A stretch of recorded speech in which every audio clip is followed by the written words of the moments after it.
For the people who work numbers, I am giving you free advice that those of you who are holding dollars, you surely might go into losses. You better do what you must do, because this market is going to be different in a couple of weeks. The cardinal sin that President William Ruto has committed against the West that may result to him being brought down or being taken out of office. That may explain the reason why we have this Mandamano and the people who are really behind this Mandamano. But first, I want to show you guys a clip. This professor is from Uganda.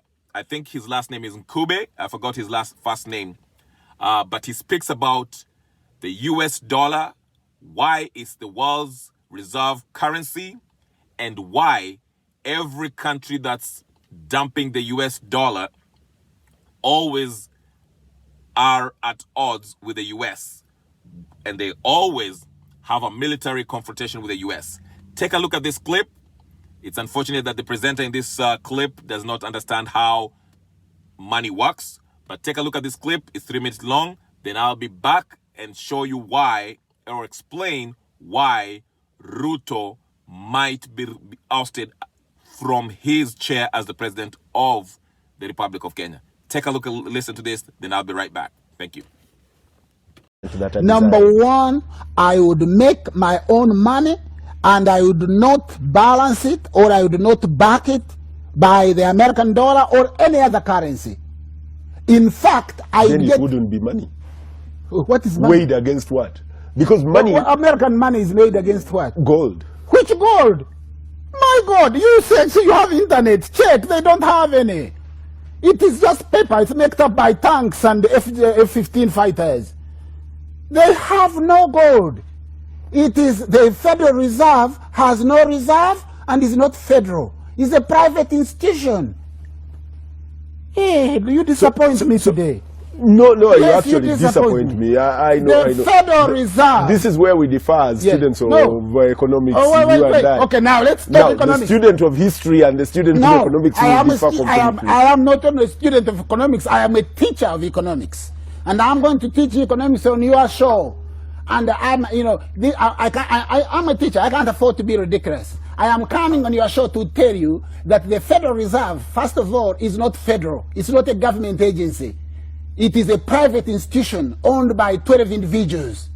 And it has no reserve. The dollar has no reserve. It is just paper with graphics on it. And how dare our country, backs its money against the dollar, against a piece of paper which somebody prints. When the Secretary to the Treasury in America wants money, wants to buy, for example, Uganda Airlines, let's assume, he is not going to say what? He orders the mint. He asks them, how long will it take you to print this? Yes, I know truth makes you laugh. Why do you think they're having trouble with Russia? Because Russia is buying gold, and it is moving away from the dollar. And China is the same. China is moving gold. Look at the countries that have now the largest collection of gold. You'll find Russia amongst them. Russia and China. They want a currency that is backed by gold. And Uganda has gold. What they would do is they would make our currency gold.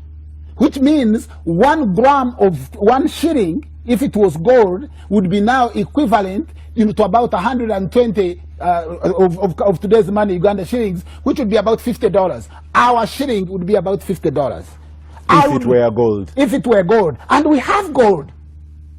So instead of letting this gold hemorrhage out of the country, we would get this money and turn it into gold. The gold standard. That's the gold standard. You've got it. Do you know how it started? People would come, they deposit gold here. Because gold is heavy, it's very heavy, you would give them a piece of paper. Now, when they get to Masaka, instead of coming back when they want to purchase something, they would pass the paper to someone else. That is why when you look at the pound, they say promise to pay on demand. A demand note.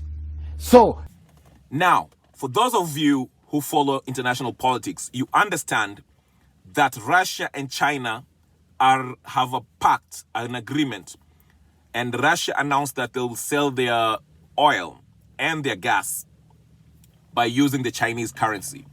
Now, these two nations they're part of the BRICS nation: Brazil, India, Russia, China, and South Africa.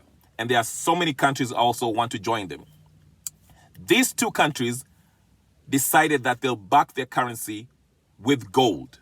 Something that, since Russia and China are backing their currency with gold, guess which continent is the richest continent in producing gold? Africa. It's not a coincidence that Russia and China has invested heavily in the African continent. In fact, Russia just announced last week that they'll forgive any African country that has debt with them. Putin just flew to South Africa to have the annual BRICS meeting in South Africa, okay?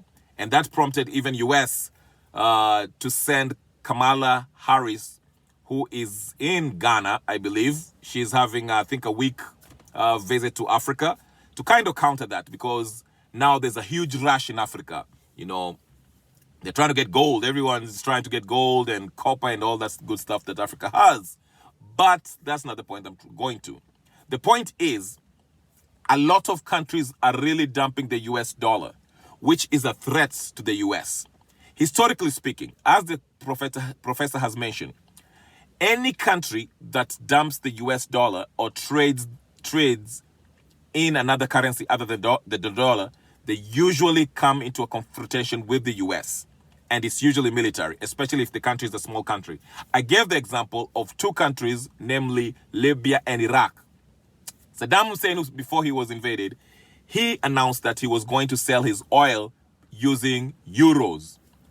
Libya, Gaddafi, announced that he will be trading using gold to back his, what he termed as the black dollar, okay? And guess what happened to it? There was a regime change. Zimbabwe, currently, you know, they are facing so much sanctions, and part of it is because Mnangagwa, the president, announced that they'll have a gold coin that they'll use to trade with other nations. And it's so funny, a fun fact, Mnangagwa actually was trained by the Russians, KGB, in the 1970s. There's a picture that's floating around, Putin with Mnangagwa, among other leaders. But my point is this. I'm coming to Ruto now, because I know you've been wondering, what has Ruto done to suggest that he might be removed from power? Ruto announced last week in a speech, he said that, in not so many words, but he was really more tactful than how I'm putting it. He basically said that if you're holding the dollar, it's better to change that, because the market, the speculators, economic speculators, are saying that the dollar shall lose its value. And the dollar has been losing its value. As I mentioned, a lot of countries are dumping the dollar. It's losing its value. And the more countries dump the dollar, the weaker it will become. It will lose its value, and it will weaken the US economy. So that's why you see, historically, US has been using their military to force the small nations to use their dollar. And if they don't do, they usually have a regime change, as I given you the example with Libya and Iraq. Now, after Ruto said that, following weeks, Ruto made a deal with Saudi Arabia. Saudi Arabia is another country that mentioned that they'll dump the dollar. They'll start selling their oil. Remember, Saudi Arabia is the #1 oil-producing country in the world. They mentioned that they want to sell their oil in Chinese currency.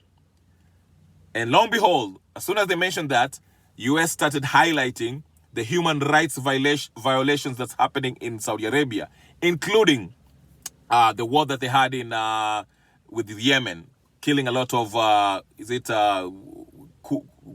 Tutsi or something like that? There's a people that are being killed by Saudi Arabians.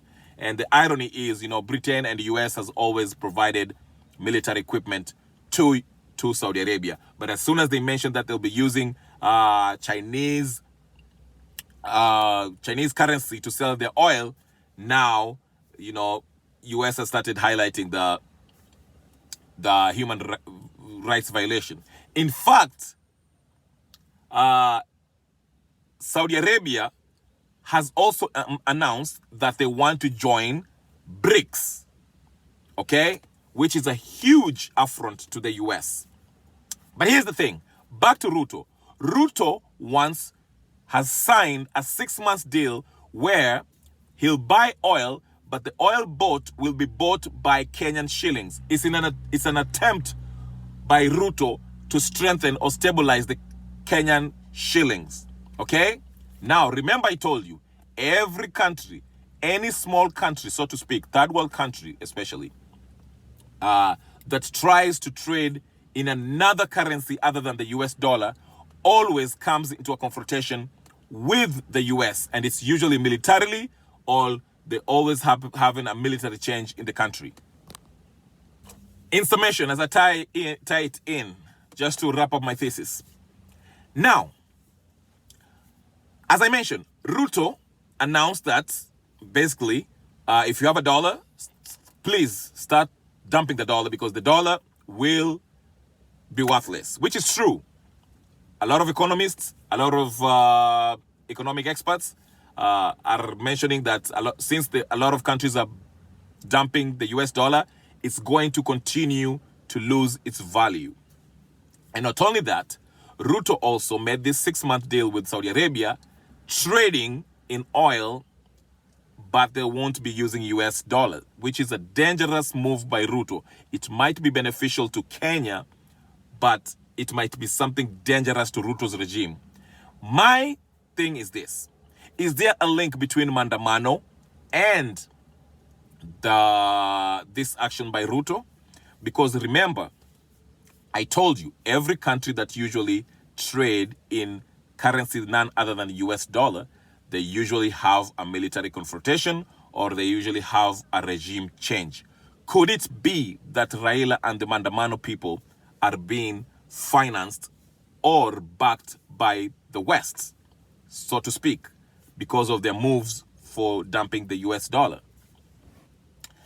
Now, the reason why I say there could be a possibility is because, remember, Raila, before he started the Mandamano, he went and visited the US ambassador in Nairobi and also met with the UK High Commissioner.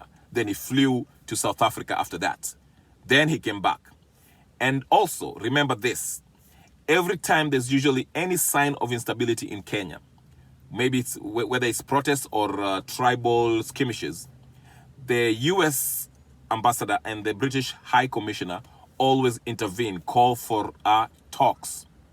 But this time, we haven't had anything from the two ambassadors. There's nothing. The Mandamanos are going on, and the international community haven't said anything at all. So my conclusion is this. I think Ruto might be facing a rough time because my speculation is this. I think Raila and his Mandamano people, his supporters, they are being backed by the West. And they are being backed by the West in order to get Ruto either out of office or for him to stop doing what he's doing, which is dumping the dollar. Tell me what you think. If you agree or disagree. Because I know a lot of people are saying that Mr. Kenyatta is behind these Mandamanos. But really, I think there's a power behind Mr. Kenyatta and this Azimio. The people who are keep telling Raila to go on with these Mandamanos, to destabilize the country, to break down, to sabotage Ruto's government. And if I was to take a wild guess, I would say it is the US and UK government who are working with the Azimio Mandamano Brigade to sabotage and bring down Ruto, if not take him out totally. And I think they will. They will destabilize the country, and Ruto won't be able to govern because the next phase of this Mandamano will take a violent turn, as we saw yesterday on Monday. That was just the tip of the iceberg. It's about to get ugly. And when the uglier it gets, Ruto will be losing his grip on the people. But let's see what happens. If you haven't subscribed to my channel, go ahead and subscribe. If you disagree with me or agree with me, comment. And please, like, share. But again, subscribe, okay? I'll talk to you guys later. This is Fabrizio Romano, aka the Kenya Revolutionary. I'll talk to you guys later, and peace and blessings.